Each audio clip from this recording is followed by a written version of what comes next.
Ilara Moonwhisper sat in the dirty cantina and stared at her empty cup. Her pointed ears drooped as she counted the few credits left in her pocket. 3 months ago, her mercenary team had broken up after their last job went wrong. Now she was alone on New Terra, a human colony world far from her forest home. The cantina was full of smoke and loud voices. Humans, aliens, and a few other elves sat at metal tables, drinking and making deals. Ilara kept her bow close to her side and watched everyone carefully. She had learned not to trust strangers in places like this. A tall human man in an expensive suit walked over to her table. His shoes were clean and his hair was perfect. He looked out of place in the rough cantina. "Are you Ilara Moonwhisper?" he asked. Ilara nodded, but did not smile. "Depends who wants to know." The man sat down without being invited. "My name is Peter Kane. I work for the Starlight family. They need someone with your skills." "What kind of skills?" Ilara asked. She had done many jobs since leaving her forest world. Some she was proud of, others she tried to forget. Peter pulled out a small data pad and showed her a picture. 2 young women with blue skin looked back at her. They had silver hair and small crystals that grew from their foreheads like tiny horns. Their eyes were large and violet-colored. "These are Luna and Nova Starlight," Peter said. "They are twins from the planet Zephyria. Their father is an important diplomat. Someone wants to hurt them." Ilara studied the picture. The twins looked young and soft, like they had never seen real danger. "Why do they need protection?" "Their father is working on a big trade deal between humans and aliens. Some people do not want this deal to happen. They think hurting his daughters will make him stop." "How much does it pay?" Ilara asked. She needed the money, but she also needed to know what she was getting into. Peter named a number that made Ilara's eyes go wide. It was more money than she had seen in years. "Half now, half when the job is done," he said. Ilara thought about it. The job sounded simple enough. Watch 2 rich alien girls and keep them safe. How hard could it be? "How long?" 2 weeks, maybe 3. Just until the trade talks are finished. Ilara nodded. "I'll take it." Peter smiled and handed her a credit. "Ship." "Good. You start tonight. They are staying at a safe house in the north part of the city." That evening, Ilara took a transport to the address Peter had given her. The safe house was a small building made of gray metal. It looked like every other building on the street, which was probably the point. She knocked on the door with the special pattern Peter had taught her. The door opened and a young human woman looked out. She had brown hair and tired eyes. "You must be the bodyguard," she said. "I'm Kate Miller. I work for the Starlight family, too." Kate led Ilara inside. The safe house was clean but simple. It had basic furniture and no decorations. In the main room, 2 alien women sat on a couch watching a human news program on a wall screen. "Luna, Nova, this is Ilara," Kate said. "She will be protecting you." The twins looked up at Ilara. Up close, she could see that the crystals on their heads glowed with a soft blue light. Luna, who Kate said was the older twin, stood up first. She was tall and graceful with perfect posture. "Thank you for coming," Luna said in careful English. Her voice had a musical quality that made Ilara think of wind chimes. Nova jumped up from the couch with more energy. She was the same height as her sister, but moved differently, like she was always ready to run or dance. "Are you really a warrior?" she asked. "Kate said you fought in the border wars." Ilara nodded. "I did my share of fighting. Can you teach us?" Nova asked with excitement. "Nova," Luna said in a warning voice, "we should not bother our protector with such requests." Ilara looked at the twins. They seemed nice enough, but she could already tell they were very different from each other. Luna was careful and polite. Nova was curious and full of energy. Both of them looked at her like she was some kind of hero from a story. "We should go over the security plan," Ilara said. She wanted to keep things professional. Kate showed her around the safe house. It had good locks and cameras, but Ilara noticed some weak spots. The windows were too big, and the back door was too close to an alley. She made notes to fix these problems. As night fell, Ilara set up her sleeping bag in the main room where she could watch both doors. The twins went to their shared bedroom after saying goodnight politely. Kate left to report back to the Starlight family. Alara lay in her sleeping bag and listened to the sounds of the city outside. She had done protection jobs before, but never for aliens. She wondered what Luna and Nova were really like under their polite behavior. She also wondered who wanted to hurt them and why. Around midnight, Ilara heard a soft sound outside. She sat up quickly and reached for her bow. The sound came again. Footsteps on the roof. She counted at least 3 people moving carefully. Above them, Ilara crept to the twins' bedroom door. "Luna, Nova," she whispered. "Wake up. We have company." The door opened and both twins looked out with wide, scared eyes. Their crystal horns were glowing brighter now, which Ilara guessed meant they were afraid. "What is happening?" Luna asked quietly. "Someone found us," Ilara said. "We need to leave. Now." As if to prove her point, the front windows exploded inward. Dark shapes dropped through the broken glass, holding weapons that buzzed with electric energy. Ilara pushed the twins back into their room and grabbed her bow. "Stay down," she told them. Then she stepped into the main room to face the attackers. The first attacker raised his weapon at her. Ilara was faster. Her arrow took him in the chest and he fell backward. The second attacker fired at her with his electric weapon. Ilara rolled behind the couch as blue energy bolts burned the air where she had been standing. "This way!" she called to the twins. She had spotted the back door that Kate had shown her earlier. Luna and Nova ran from their room, carrying small bags. They looked terrified, but they followed Ilara's orders. She led them through the kitchen toward the back door, firing arrows at the attackers to keep them back. They burst out of the back door into the dark alley. Ilara could hear more footsteps. The attackers had surrounded the building. She grabbed the twins' hands and ran toward the street. "My apartment," she said, as they reached her transport. "It's not much, but it's safe for now." As they drove through the empty streets, Ilara realized her simple protection job had just become much more complicated. Someone really wanted these twins dead, and they had found the safe house on the first night. Now she was responsible for keeping Luna and Nova alive, and she had nowhere else to take them except her own home. She looked in the mirror at the twins sitting in the back seat. They were holding hands and whispering to each other in their own language. Their crystal horns still glowed with fear, but they trusted her to keep them safe. Ilara sighed and drove faster. This was definitely not going to be a simple 2-week job. Ilara's apartment was small and simple. She had 1 bedroom, a tiny kitchen, and a living room with an old couch. The walls were bare except for her weapons hanging on hooks. It was not the kind of place where rich alien diplomats' daughters usually stayed.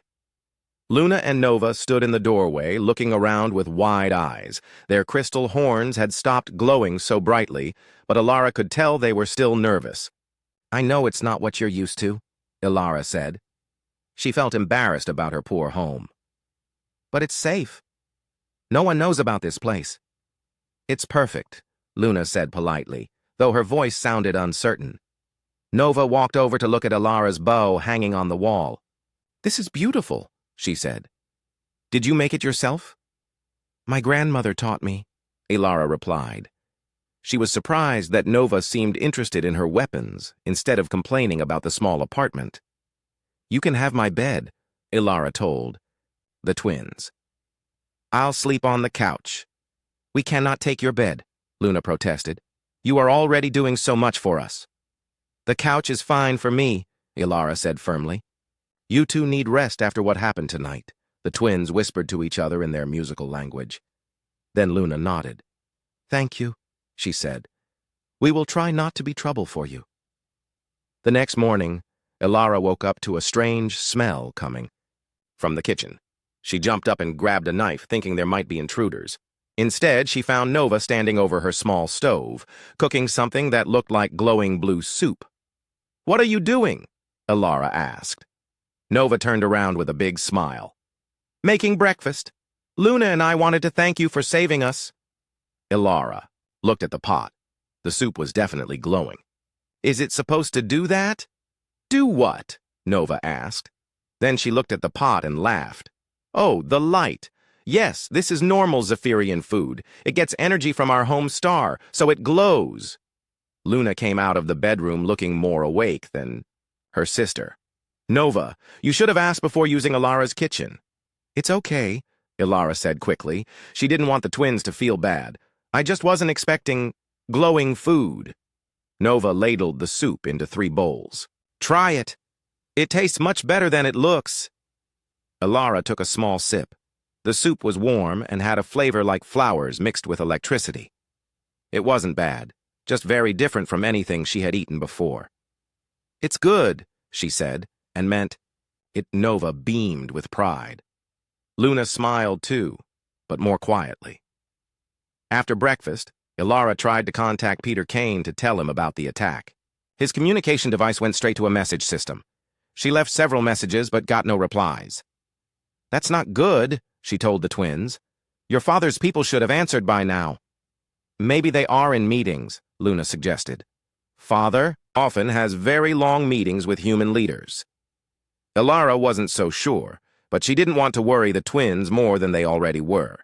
The days that followed were strange for all 3 of them. Ilara was used to living alone and doing things her own way. The twins were used to having servants and living in luxury. They all had to learn how to share the small space. Luna spent most of her time reading on a small device she carried. She was studying human and elf cultures, trying to understand how different species lived together. Sometimes she would ask Ilara questions about elf customs or human history. Why do humans build cities so tall? Luna asked one day. On Zephyria, we build wide instead of high. Humans have lots of people but not much land, Ilara explained, so they stack their buildings up to fit everyone. Nova was more interested in practical things. She watched Ilara clean her weapons and ask questions about fighting techniques. How do you aim so well with your bow? Nova asked. Practice, Ilara said. Lots and lots of practice. Could you teach me? Ilara looked at the eager alien girl. Why do you want to learn? Nova's crystal horns glowed a little brighter. Because I want to help protect Luna, and myself. I don't want to be helpless if bad people find us again. Ilara thought about this. The twins were in real danger, and Nova was right that they should know how to defend themselves. Okay, she said, but we'll start with basic self-defense, not weapons. Ilara cleared space in the living room and began teaching Nova simple moves. How to break free if someone grabbed her. How to use an attacker's strength against them. How to run effectively. Luna watched from the couch, reading her device, but also paying attention to the lessons. Luna, you should learn this too, Ilara said. I prefer to use my mind to solve problems, Luna replied, but I suppose physical skills could be useful. Soon, both twins were learning basic fighting moves. They were surprisingly quick learners. Nova had natural speed and strength. Luna was better at remembering the techniques and thinking through the steps. Living together also meant sharing meals. The twins ate strange foods that Ilara had to buy from special alien shops in the city. Some of their meals included crystals that they chewed like candy. Other foods had to be prepared under special lights that mimicked their home sun. In return, Ilara taught them how to cook simple human foods. The twins were fascinated by things like bread and soup that didn't glow or need special preparation. Human food is so simple, Nova said while learning to make sandwiches. But it tastes good. Simple can be better, Ilara agreed. Easy to make when you're traveling or hiding. The twins also had different daily habits that Ilara had to get used to. Every morning and evening they would stand together and hum in harmony. Their crystal horns would glow in rhythm with their voices. It's how we stay connected to our home, Luna explained when Ilara asked about it. The crystals store energy and memories from Zephyria. Does it hurt to be so far from your home planet? Ilara asked. Sometimes, Nova admitted. The crystals feel heavy when we're away too long. Ilara understood that feeling. She missed her forest world too, even though she could never go back. Evening, while Ilara was cleaning her bow, she noticed the twins whispering together more than usual. Their crystal horns were glowing in patterns that seemed to match their quiet conversation. Are you two talking without words? She asked. Luna and Nova looked embarrassed. Sorry, Luna said. We didn't mean to be rude. Twins from our planet can share thoughts when we touch our crystals together. That must be useful, Ilara said. She wasn't angry, just curious. It is, Nova said. But we're trying not to do it too much around you. We know it makes other species uncomfortable. You don't have to stop on my account, Ilara said. I'm learning that different doesn't mean bad. That night, as Alara lay on her couch listening to the twins sleep in her bedroom, she realized something had changed. When she first took this job, she saw Luna and Nova as rich alien girls who needed protection. Now she was starting to see them as people with their own personalities, fears, and strengths. Nova was brave and curious, always wanting to learn new things. Luna was thoughtful and careful, but also kind. Both of them were far from home and scared, just like Alara had been when she first left her forest world. The next morning brought bad news. Alara finally reached Peter Kane's communication device, but the message she received made her blood run cold. Alara. Peter's voice sounded stressed and tired. The safe house attack was worse than we thought. Someone inside our organization is working with the enemy. Don't trust anyone from the Starlight family's staff. Keep the twins hidden until we can figure out who the traitor is. I'm going underground too. You're on your own for now. Alara stared at the device after the message ended. She was truly alone with the twins now, with no backup and no way to know who to trust. She looked at Luna and Nova, who were making breakfast together in her tiny kitchen. They were laughing at something Nova had said, their crystal horns glowing, softly with happiness. These two alien girls were depending on her completely now. Alara had never felt such responsibility before. But as she watched them work together, sharing tasks and taking care of each other, she realized something else. She was starting to care about them as more than just a job. They weren't just clients anymore. They were becoming friends, and Alara would do whatever it took to keep her friends safe. 3 days after Peter Kane's warning message, Alara's worst fears came true. She was coming back from buying food when she noticed a man in a dark coat watching her apartment building. She ducked into an alley and used her communicator to call. "The twins! Luna! Nova!" she whispered. "Pack everything right now. We need to leave." "What's wrong?" Luna's voice sounded worried. "They found us again. Use the fire escape like we practiced. Meet me at the transport station 2 blocks away." Alara waited in the shadows until she saw the twins climb down the metal stairs on the back of the building. They moved quietly and quickly, just like she had taught them. Their crystal horns were dim to avoid drawing attention. When they reached the transport station, Alara was already waiting with tickets. "Where are we going?" Nova asked as they boarded a transport heading to the spaceport. "Away from the city," Alara said. "I know a place where we can hide." The place was an old mining station in the asteroid belt between planets. Alara had used it before when she needed to disappear for a while. It was dirty and uncomfortable, but it had air and power, and no one ever went there anymore. The station was smaller than Alara's apartment had been. It had one main room with old mining equipment, a tiny sleeping area, and a food preparation corner that barely worked. Everything was covered in dust and smelled like metal and oil. "This is where we're staying?" Nova asked, looking around at the rusty walls and broken lights. "It's safe," Alara said. "No one knows about this place except me." Luna touched one of the old mining machines. "How long will we be here?" "I don't know," Alara admitted, "until we figure out who we can trust." The first few days were hard for everyone. The twins were used to clean, comfortable places. The old station was cold and noisy, with machines that hummed and clicked all night. There was no proper bathroom, just a small cleaning unit that barely worked, but the twins didn't complain. They helped Alara fix the broken equipment and clean up the worst of the dirt.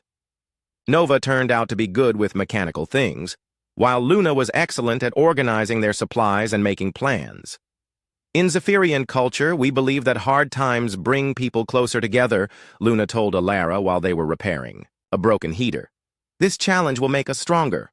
Your people are smart," Alara replied, holding a tool steady while Luna worked on the wiring.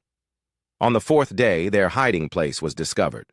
Alara was outside the station, checking the solar panels that provided their power, when she saw ships approaching. They were small, fast attack ships painted black to blend with space. "Luna! Nova!" she shouted into her communicator. "We have company!" She ran back inside the station just as the first ship started shooting. Energy bolts hit the outer walls, making the whole station shake. Alara grabbed her bow and extra arrows. "How many ships?" Luna asked. She was surprisingly calm for someone who had never been in a real fight before. 3 that I can see, Alara said. Maybe more coming. The station shook again as more energy bolts hit it. Then they heard a loud banging sound from the main door. Someone was trying to break in. Is there another way out? Nova asked. Alara pointed to a small maintenance tunnel. That leads to the docking bay, but it's a tight fit. The banging got louder. Then they heard the door starting to break. Go, Alara said. I'll hold them off. No, Luna said firmly. We stay together. This isn't a game, Alara snapped. These people want to kill you. Then we fight together, Nova said. Her crystal horn was glowing brighter than Alara had ever seen it. We won't leave you. Before Alara could argue more, the main door exploded inward, armed figures in black. Suits came through the opening, carrying the same electric weapons they had used at the safe house. Alara shot an arrow at the first attacker. It hit him in the shoulder and he fell back, but more kept coming. Then something amazing happened. Luna raised her hands and the lights in the station started flickering. Sparks flew from the attacker's weapons as the electrical systems went crazy. I can control electromagnetic fields, Luna explained quickly. It's a Zephyrian ability. Nova grabbed a heavy metal pipe from the floor. Her muscles seemed to grow larger as her crystal horn blazed with light. She swung the pipe at an attacker and sent him flying across the room. Enhanced physical strength when emotional, Nova said, breathing hard. Another Zephyrian trait. Working together, the 3 of them fought off the attackers. Alara's arrows kept them at a distance. Luna's electrical manipulation made their weapons useless. Nova's super strength dealt with anyone who got too close. But more attackers kept coming through the broken door. The tunnel, Alara said. Now! They crawled through the narrow maintenance tunnel as fast as they could. Behind them, they could hear the attackers searching the station. When they reached the docking bay, Alara saw their only chance. There, she pointed to a small cargo ship. If we can get that started, we can escape. The ship was old but functional. Luna used her electrical abilities to bypass the security systems while Nova and Alara prepared it for launch. Just as the attackers found the tunnel, the ship's engines roared to life. They escaped into space, but Alara knew they couldn't run forever. As they flew away from the mining station, she made a difficult decision. I'm calling in some favors, she told the twins. I know people who can help us. She sent coded messages to her old mercenary contacts. Within hours, responses started coming back. Some of her former teammates were willing to help, but they wanted to know more about the situation. You'll have to meet them, Alara told Luna, and Nova. They need to see that you're worth fighting for. The meeting took place on a neutral space station. Alara's old friends were a mixed group, humans, aliens, and a few other elves. They looked tough and suspicious as they studied the twins. So these are the girls everyone wants dead, said Marcus, a scarred human who had served with Alara in the border wars. They don't look like much. Looks can be deceiving, Alara said firmly. A blue-skinned alien named Vera leaned forward. What can you two do? We're not running a charity here. Luna stepped forward, her voice calm and clear. We have information about the conspiracy against our father. Names, locations, plans. We also have technical skills that could be useful. Nova added, and we can fight. Alara taught us. Show us, Marcus said. What followed was a demonstration that surprised everyone. Luna used her electromagnetic abilities to disable several electronic devices around the room. Nova lifted a heavy cargo container that should have required mechanical assistance. But what impressed Alara's friends most was how the twins worked together. They moved in perfect coordination, anticipating each other's actions. When one twin was tired, the other took over smoothly. All right, Vera said finally. You've got our attention. What's the plan? Over the next few hours, they worked out a strategy. The twins shared intelligence about their father's negotiations and the people who wanted to stop them. Alara's mercenary, friends provided weapons, ships, and tactical knowledge. This conspiracy is bigger than we thought, Marcus said, studying the information Luna had provided. They're not just trying to stop one trade deal. They want to break up all cooperation between humans and aliens. Why? Nova asked. Fear, Vera answered. Some humans think aliens will take over if we work together. Some aliens think the same about humans. Ilara looked at the twins, who were listening carefully to every word. Over the past weeks, she had seen them grow from scared, helpless girls into brave, capable women. They had learned to fight, to survive, and to trust others. More importantly, she had learned to trust them. When the attackers had found them at the mining station, Luna and Nova could have run and saved themselves. Instead, they had stayed to fight beside her. "There's something else," Ilara said to her old friends. "This isn't just about protecting them anymore. These two have become family to me." Luna and Nova looked at her with surprise, and something that might have been happiness. Their crystal horns glowed softly. "Family is worth fighting for," Marcus agreed. "So what's our next move?" Ilara smiled grimly. "We stop running and start hunting. It's time to take the fight to them." The twins nodded in agreement. They had all learned something important during their time hiding together. When people truly care about each other, they become stronger than the sum of their parts. And they were going to need all that strength for what came next. The captured attacker from the mining station gave them their first real lead. After Marcus questioned him for hours, the man finally broke and started talking. "It's called the Pure Earth Movement," he said, his face bruised from the fight. "They believe aliens are poison to humanity. The Starlight Twins are symbols.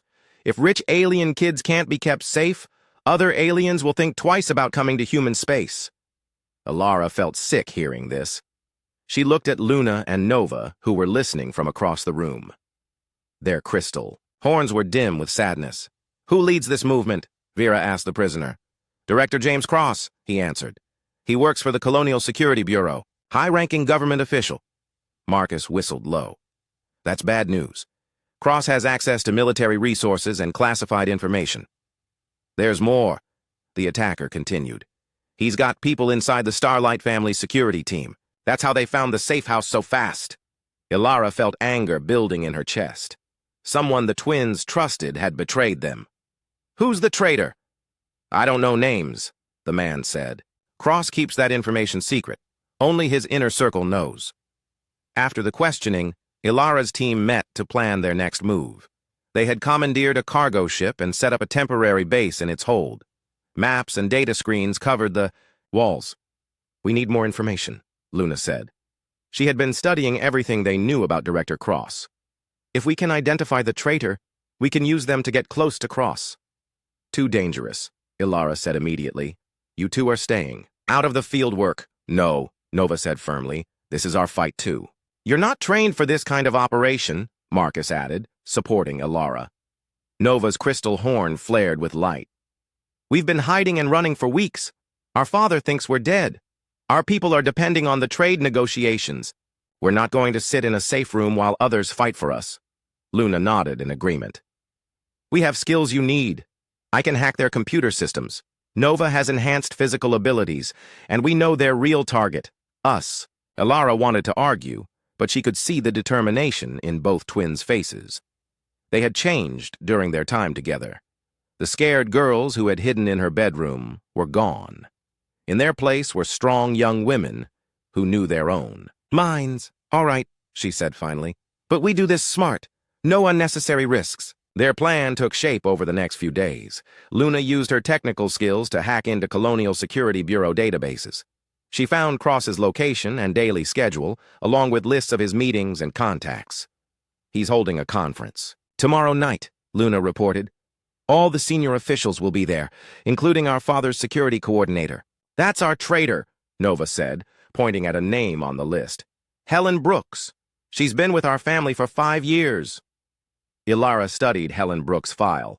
The woman looked normal, middle-aged, professional with a clean service record. "How can you be sure?" "Because she was the only one who knew about both safe locations," Luna explained. "The original safe house and your apartment address. Father trusted her completely." The conference was being held at the Golden Star Hotel, the most expensive place on New Terra. Getting inside would be difficult, but Vera had an idea. "I still have contacts in the catering business," she said. "I can get us uniforms and access to the service areas." "What about weapons?" Marcus asked. "We go in clean," Ilara decided. "Security will be too tight for obvious weapons. We'll have to improvise." The night of the operation, Ilara felt more nervous than she had during any of her mercenary missions. This wasn't just about completing a job anymore. The twins had become like sisters to her, and she couldn't bear the thought of losing them. "You don't have to do this," she told Luna and Nova as they put on their disguises. They were dressed as hotel service staff, with long coats to hide their alien features. "Yes, we do," Luna said softly. "Our people and yours deserve to work together, in peace. We won't let fear and hatred win." The hotel was magnificent, with crystal chandeliers and marble floors. Important people in expensive clothes filled the main ballroom, drinking and making small talk before the conference began. Ilara's team split up to cover different areas. Marcus and Vera worked the main floor, watching for Cross and his security team. Ilara took the twins through the service corridors toward the hotel's computer center. "There," Luna whispered, pointing to a door marked Network Operations. "If I can access their main system, I can record everything Cross says during his private meetings." They slipped inside the computer room. Luna went to work immediately, her fingers flying over the control panels. Her electromagnetic abilities let her interface directly with the electronic systems. "I'm in," she said after a few minutes. "Cross is in a private room on the 15th floor. He's meeting with—" "Oh no." "What is it?" Ilara asked. "It's not just Helen Brooks," Luna said, her face pale. "Half of our father's security team is working for Cross. They've been planning this for months." Nova leaned over her sister's shoulder to read the screen. "Look at this. They're not just trying to stop the trade negotiations. They want to start a war between humans and aliens." Ilara felt her blood turn cold. "How?" "They're going to stage an attack on the human delegates," Nova explained. "Make it look like alien terrorists did it. Then they'll use that as an excuse to break all diplomatic relations and attack alien worlds." "When?" Ilara demanded. "Tomorrow," Luna said, "during the final trade ceremony. Our father will be there along with all the human leaders. They had to warn someone. But who could they trust? Cross had people everywhere in the government and—" "Military. We need proof," Ilara said. "Something we can broadcast to everyone at once." Luna's crystal horn glowed as she concentrated. "I can copy all their files and communications, but I need more time." "We don't have time," Nova said urgently. "Look." On the security monitors, they could see Cross's men moving through the hotel. They were searching room by room, getting closer to the computer center. "They know we're here," Ilara realized. "Helen Brooks must have spotted us." Alarms started ringing throughout the building. Red lights flashed in the corridors as Cross's security teams began a full lockdown. "Got it," Luna said, pulling a data crystal from the computer. "Everything's on here. Proof of the conspiracy, names of all the traitors, their whole plan. Now, we just have to get out alive," Ilara muttered, checking her improvised weapons. She had taken kitchen knives from the catering area, not much against armed security teams. The door to the computer room exploded inward. Cross himself stood in the doorway, flanked by armed guards. He was a tall man with cold eyes and a cruel smile. "The famous Starlight twins," he said. "You've caused me a lot of trouble." "The truth usually does," Nova replied, stepping protectively in front of her sister. Cross laughed. "Truth? The truth is that aliens are a disease that will destroy humanity if we don't stop them. You two are just the beginning." "You're wrong," Luna said firmly. "Cooperation makes everyone stronger." "We'll see about that," Cross said. He nodded to his guards. "Kill them all!"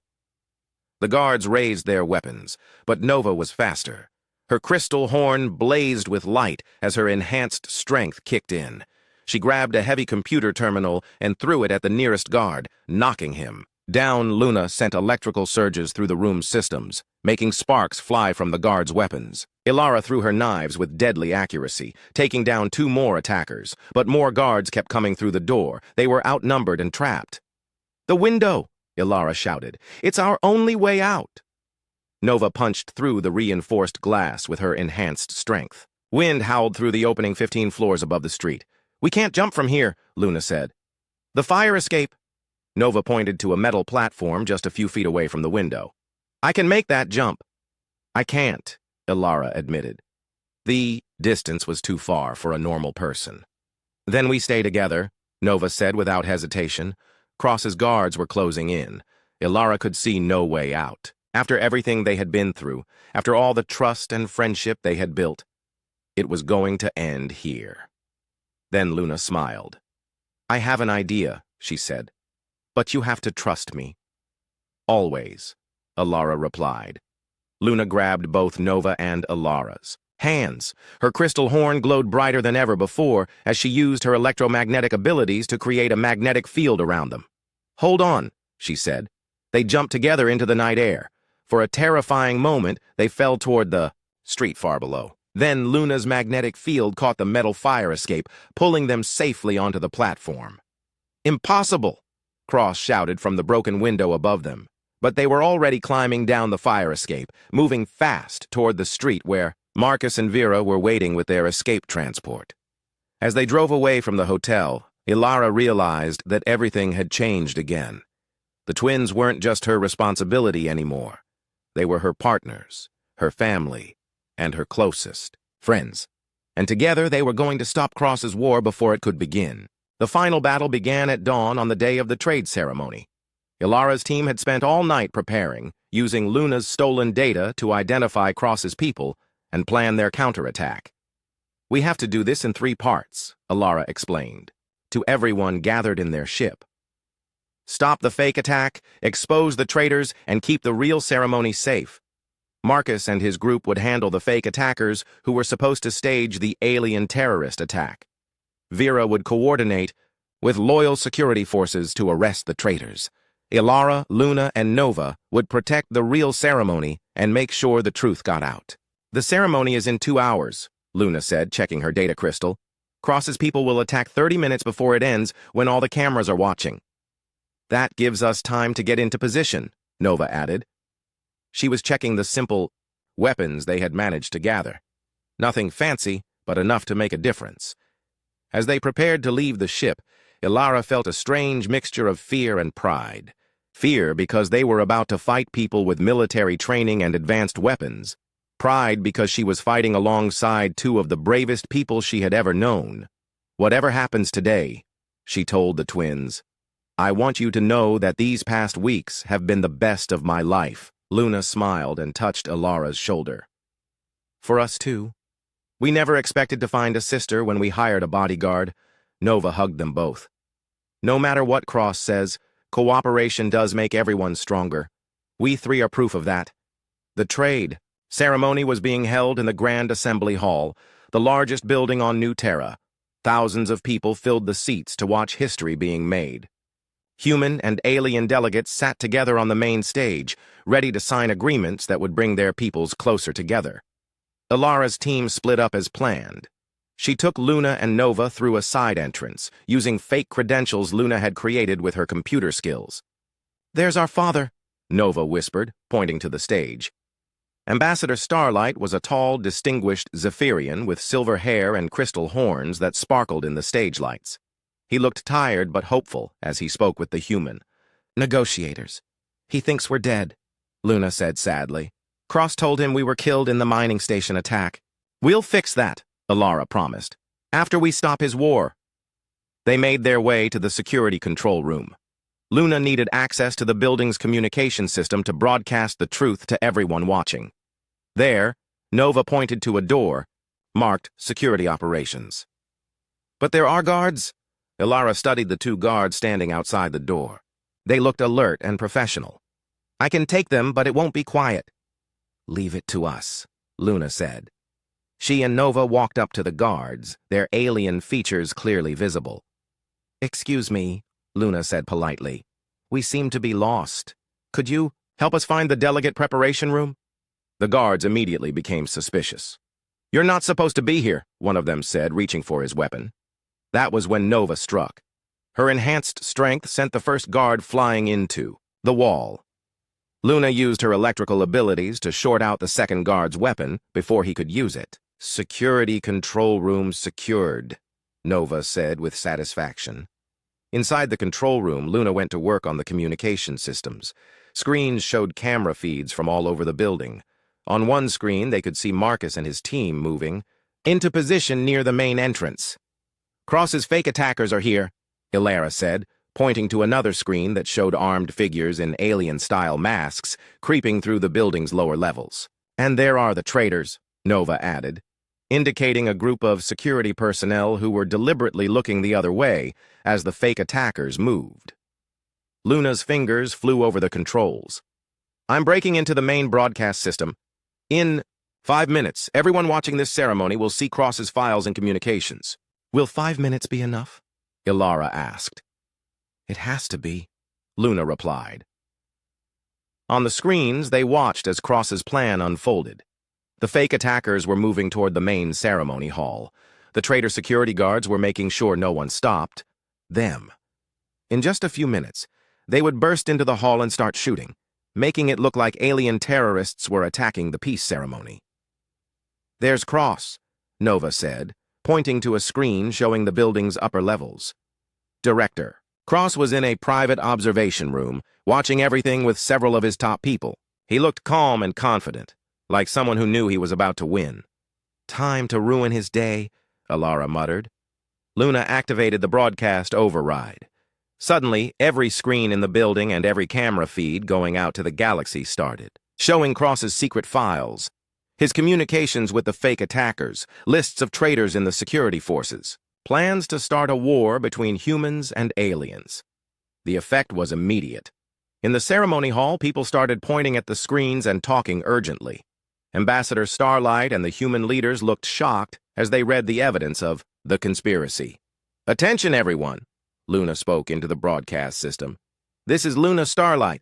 The documents you're seeing are real. Director Cross and his Pure Earth movement are trying to destroy the peace process by staging a fake alien. Attack!" Down in the ceremony hall, Ambassador Starlight's face lit up with joy and relief when he heard his daughter's voice. "The attack will happen in the next few minutes," Nova added, speaking into the microphone. "The attackers are wearing alien masks, but they're actually human extremists." Cross's response was swift. Alarms started ringing throughout the building as his loyal security forces tried to regain control. On the screens, they could see guards running toward the security control room. "Time to go," Ilara said. "Our job here is done." They left the control room and headed for the main ceremony hall. Behind them, they could hear Cross's guards breaking down the door they had just left. In the main hall, chaos was breaking out. Some people were trying to leave, while others were calling for security. The human and alien delegates were being moved to safety by loyal guards. "There!" Nova pointed across the hall. The fake attackers had burst through the main doors, wearing crude alien masks and carrying weapons. They started shooting into the air and shouting threats, trying to create panic, but their plan was ruined. Everyone in the hall had seen Luna's broadcast. Instead of looking like alien terrorists, they just looked like criminals in bad disguises. Marcus and his team were ready for them. A fierce firefight broke out near the main entrance as the real security forces and Ilara's mercenary friends worked together to stop the fake attack. "We need to get to Father," Luna said urgently. They fought, their way across the hall toward the main stage. Vera's part of the plan was working too. Throughout the building, the traitor security guards were being arrested by loyal forces who had seen the broadcast evidence. Ambassador Starlight was still on the stage, protected by a circle of guards. When he saw his daughters approaching, his face showed more emotion than Ilara had ever seen from a Zephyrian. "Luna! Nova!" he called out. "You're alive!" The twins ran to their father and embraced him. Their crystal horns glowed brightly with happiness and relief. "We're sorry we worried you, Father," Luna said. "We had an excellent protector," Nova added, looking back at Ilara with a smile. Ambassador Starlight looked at Ilara with deep gratitude. "I can never repay what you've done for my daughters." "You don't need to," Ilara replied. "They saved me too." The fighting was ending now. Cross's fake attackers had been defeated or captured. The traitors were under arrest. Cross himself was nowhere to be seen. Marcus reported that he had escaped during the confusion, but his organization was finished. "Ladies and gentlemen," one of the human negotiators announced over the hall's speakers, "despite this criminal attempt to sabotage our efforts, the ceremony will continue. The peace between our peoples is stronger than the hatred of a few extremists." The crowd cheered. Human and alien delegates returned to the stage to continue with the historic signing ceremony. Later that evening, after all the excitement had died down, Ilara sat with Luna and Nova in a quiet restaurant. Ambassador Starlight had offered her a permanent position with excellent pay and benefits. Her old mercenary friends had offered her a place in their reformed company. She had choices to make. "What will you do now?" Luna asked. Ilara looked at the two young women who had become so important to her. "I was thinking about that. Your father's offer is generous, and my old team could use my skills." "But," Nova prompted, sensing there was more. "But I've gotten used to having roommates," Ilara said with a smile. "I was wondering if you two might be interested in starting a security consulting business together." The twins' crystal horns glowed with excitement. "You mean it?" Luna asked. "Partners?" Nova added. "Partners," Ilara confirmed. "We make a good team. Luna's technical skills, Nova's strength, my combat experience. We could help other people who need protection. And we could stay together," Nova said happily. Luna nodded in agreement. "I think that sounds perfect." They spent the rest of the evening planning their new business. They would need a base of operations, equipment, and clients, but Ilara wasn't worried about the details. She had learned something important during their time together. Home wasn't a place, it was the people, who cared about you and stood by you when things got difficult.